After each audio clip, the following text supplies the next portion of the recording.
안녕하세요. 전자전기 컴퓨터과학과 강경룡입니다.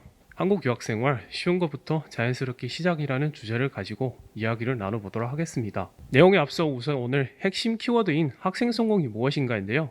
앞서 강연하셨던 분들이 학생 성공은 꿈이 꿈에 그치지 않도록 끊임없이 노력하는 것이고, 또 스스로 생각하는 좋은 삶이 무엇인지 정의 내린 후 그 삶을 원하는 방식으로 살아갈 수 있는 방법을 직접 찾아가는 것, 이렇게 훌륭하신 생각을 말씀해 주셨는데, 저도 대학생을 이렇게 훌륭하게 살 줄 알았는데 실제로는 그렇지가 않더라고요. 시간은 4년 전 2016년으로 거슬러 올라가 보면 한국에 처음 도착했을 때 시기인데요. 저희 처음 한국행은 그다지 순조롭지 않았습니다. 처음으로 외국으로 나갔던지라 모든 게 서툴고 낯설었습니다. 비행기를 내려서 제 짐을 찾지 못해 40분 동안 이곳저곳 돌아다니다 겨우겨우 찾아서 수원으로 왔죠. 거기까지는 좋았습니다. 그러나 수원버스 터미널에서부터가 문제였죠. 저희 형과 같이 왔었고 짐이 조금 많았기 때문에 택시 2대를 불렀습니다. 형이 앞차에 타고 제가 뒷차에 타서 앞차 따라가 주세요 하고 출발을 했죠. 근데 운이 안 좋게도 앞차가 유턴을 하면서 놓쳐버렸습니다. 다행히도 성균관대 후문을 알고 있어서 거기까지 도착하긴 했는데 형을 어떻게 찾겠어요. 한국 핸드폰도 없고 국제전화도 안 통하고 아주 절망적인 순간이었거든요. 외국에 처음 와본 것이었고 말도 버벅거리면서 잘 못하고 있는데 말도 안 되게 길까지 잃어버린 것이죠. 그렇게 우왕좌왕하면서 헤매고 있고 밤 11시까지 되다 보니 기사님께서 어쩔 수 없이 경찰서에 외국인 학생 한 명이 길 잃었다고 신고를 해주셨고, 마침 형이 저를 찾기 위해서 경찰서에 신고를 하셔서 한국에 온 첫날부터 경찰서로 갔죠. 첫날부터 다양한 경험을 했던 것 같네요. 근데 신기하게도 한 번 궁지에 몰려본 경험 때문인지 말문이 열렸고 그 다음부터 한국어가 술술 잘 나왔어요. 고난을 한 번 겪고 나면 다음부터는 침착해질 수 있는 것은 사실이죠. 이런 일들을 겪고 저는 며칠 후에 본격적으로 대학생활을 시작하게 되었죠. 수업 외에 무엇부터 해야 할지도 잘 모르겠고 뭐가 어떻게 돌아가는 것조차 파악이 안 되는 그때 동아리 회원을 모집하는 것을 보게 되었습니다. 조금 더 둘러보는 사이에 로프와 텐트를 쳐놓고 모집하는 동아리가 눈에 들어왔어요.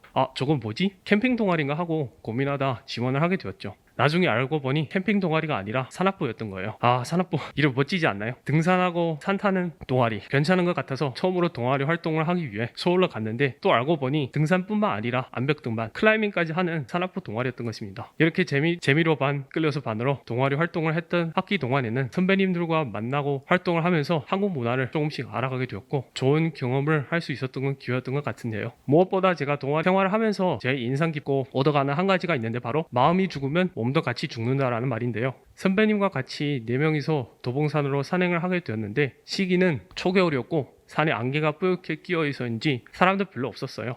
어찌어찌 등반 하다 보니 산 중턱까지 오르게 되었고, 추워서였는지 아니면 체력이 다해서인지 손과 발은 이미 덜덜 떨리고 있었고, 이판 사판의 마음으로 나는 할 수 있다라고 생각하면서 이를 악물고 올라가기 시작했죠. 할 수 있다라고 생각을 하고 올라가니 손발이 떨리지만 힘이 안에서부터 밖으로 솟아 나오는 것 같았어요. 그때 제가 갑자기 생각났는데, 바로 마음이 죽으면 몸도 같이 죽는다라는 말이었어요. 만약 제가 그때 더는 못하겠다라는 마음으로 먹었으면 더는 올라가지 못했을 거고 울음도 같이 터졌을 것 같아요. 그렇지 않았기 때문에 산악부 활동을 하면서 얻는 것이 성취감과 즐거움뿐만 아니라 살아가면서 마음가짐이 얼마나 중요한지를 더 잘 알게 되었던 거죠. 그래서 제 생각으로는 대학생활 하면서 한 번쯤은 동아리 활동을 해보시는 것이 원만한 대학생활을 하는데 도움이 되고 나중에 추억할 일도 생기지 않을까 하고 생각합니다.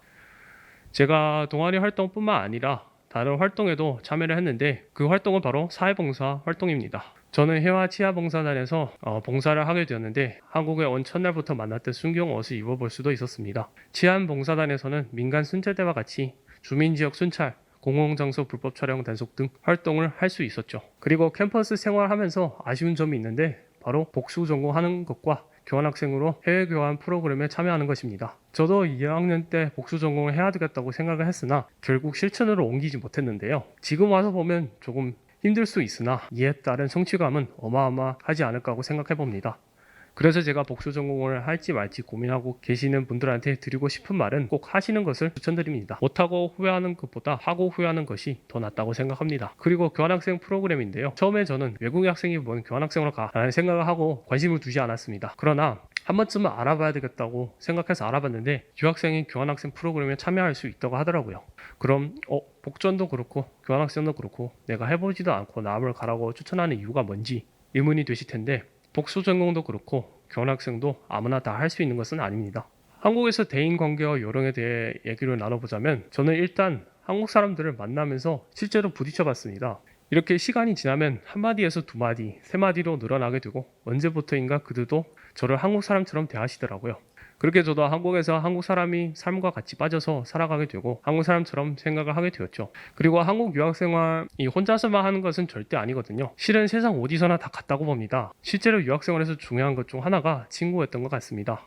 제가 지금은 이렇게 많이 외향적인 것처럼 보여도 4년 전까지만 해도 지금과는 많이 다른 성격이었습니다. 무뚝뚝한 성격에 말도 별로 없고 대인관계에 대해 많이 피곤했었죠.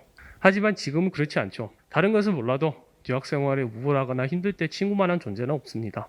처음에 저도 게임과 영화 등으로 여가 시간을 보냈는데 이런저런 활동을 하게 되면서 대화라는 커뮤니케이션에 빠지게 되었습니다. 언제부터인가 사람과 대화하는 것이 재밌게 느껴지고 좋아하게 되었던 것이죠. 이러한 사람들과의 만남과 얘기를 통해 삶의 지혜를 엿볼 수 있고 도움되는 지혜는 제 걸로도 만들 수 있죠. 그렇다 보니 자연스럽게 만나는 사람들이 연령대가 제한이 되지 않았습니다. 유학생으로서 새로운 사람과 만나는 데는 언어가 저는 문제가 되지 않습니다. 한국어나 영어를 못한다고 두려워서 뒷걸음질 치는 것이 문제라고 생각합니다. 기회는 얼마든지 있기 때문에 자신감을 가지고 한 걸음 내딛게 되면 한 걸음만큼 거리를 앞으로 나아가신 거고 두 걸음, 세 걸음으로 열심히 나아가다 보면 이미 출발점과 많은 거리를 두고 있겠죠? 이것이 바로 진보가 아닐까요? 지금까지 살펴본 바에 의하면 비록 유학생으로서 졸업 조건이 어려운 것은 아니지만 집안 사정이나 학업 성취도가 졸업 요구에 도달하지 못한 이유로 중도 포기하시는 분들이 종종 보이긴 합니다. 때문에 이렇게 정규 학기 내로 순조롭게 졸업을 마칠 수 있다면 학생 성공이라고 생각합니다. 이런 목표를 하고 계신다면 잘 하고 계시는 거예요. 때가 될 때까지 체력을 기르고 열심히 하다 보면 알아주는 사람들이 생길 것이고 또 열심히 살다 보면 찾아주는 사람도 분명히 나타날 것입니다. 지금 고민을 하고 계시는 분들, 지금 하고 있는 고민 또한 의미 있는 고민이고 절대 부정적으로 생각하시면 안 됩니다. 그런 말이 있잖아요. 그래도 해라. 아무것도 하지 않으면 아무 일도 일어나지 않는다. 그러니 해라. 네, 그래서 마무리를 짓자면 제가 생각한 학생 성공이란 한국 생활을 하는데 쉬운 것부터 자연스럽게 시작을 하면서 순조롭게 졸업을 하고 즐거운 추억을 만들어가는 것입니다. 다시 한번 이 자리에 참석해 주셔서 감사하고요. 강연을 마치겠습니다.